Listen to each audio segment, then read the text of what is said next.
Prime Minister Mark Carney and the Liberals are looking ahead to a busy season in the House of Commons.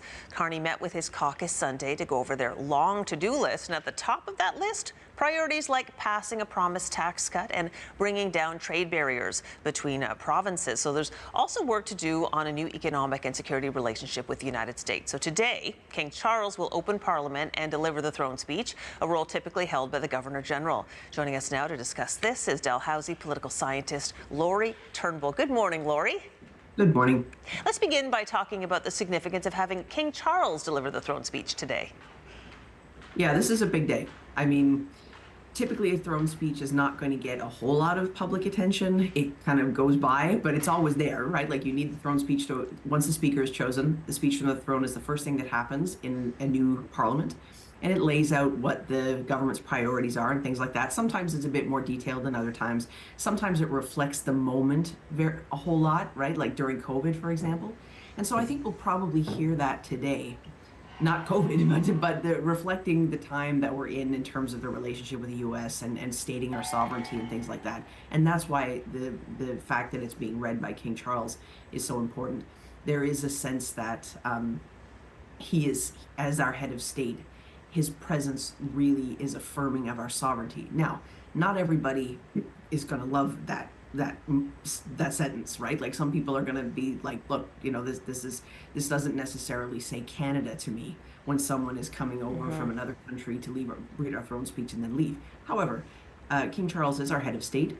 There is no sense of occasion in the world like a speech from the throne and all that pageantry and opening Parliament being read by King Charles. This is going to be a heck of a day in Ottawa, and then it'll be over. Then he's going to get on a plane and he'll be gone. But for now, I think it makes it a really special day. I think it's a big win for Mark Carney, frankly. It shows how at the level he's punching at internationally. The fact that he invited the king and the king showed up and this has been planned very quickly and very effectively, and so here we are. Yeah, in the eyes of Canadians and many people in the rest of the world will be watching today when that speech is delivered.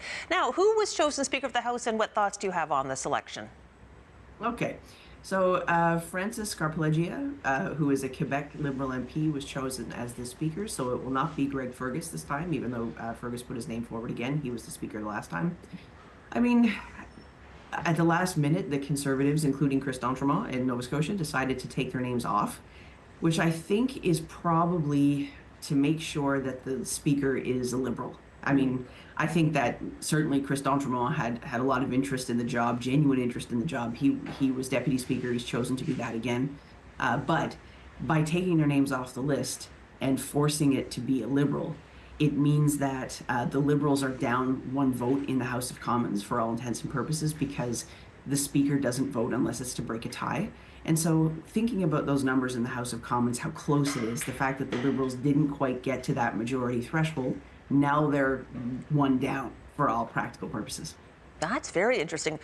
Let's talk about the Conservatives. You mentioned them. Conservative leader Pierre Poilievre doesn't have a seat, so Andrew Scheer will serve as their leader in Parliament. So how challenging it will be for the party to push their priorities with this situation? I think that Andrew Scheer, he's obviously experienced. He's been Speaker himself, and he has been leader of the party. And so it's not like he doesn't know what he's doing. He does.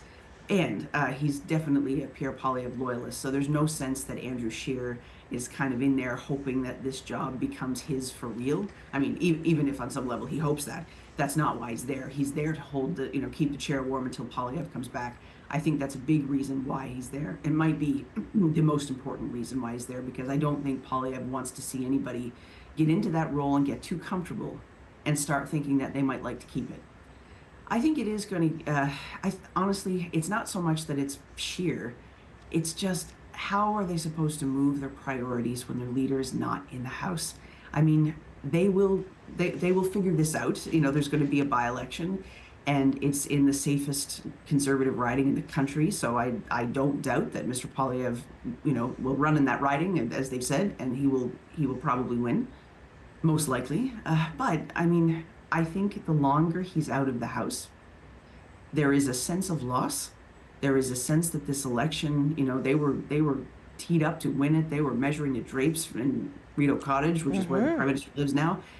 And then it didn't come through. And I think, these kinds of days in Ottawa, like today when the King leaves, the MPs are going to be downtown. They're going to be on Spark Street. It's going to be Rib Fest, I think, this week. Everybody's going to be kind of sitting around, talking, having some drinks, talking about what's going on.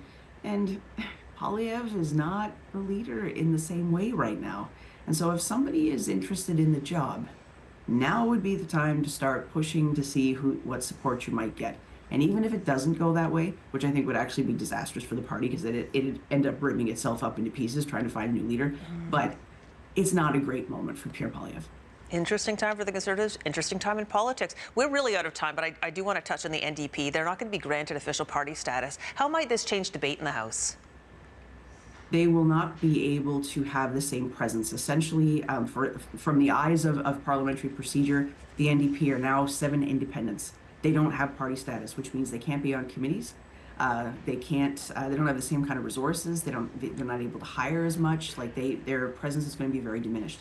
They will not have their leader be able to stand up during the leaders' round and question period and answer questions. It's going to be hard to see them. You're going to have to look really hard. Well, it is, as we've been saying in this conversation, just a different landscape politically for Canadians. We'll watch what happens, beginning with the throne speech today. Thank you so much for your thoughts, Laurie.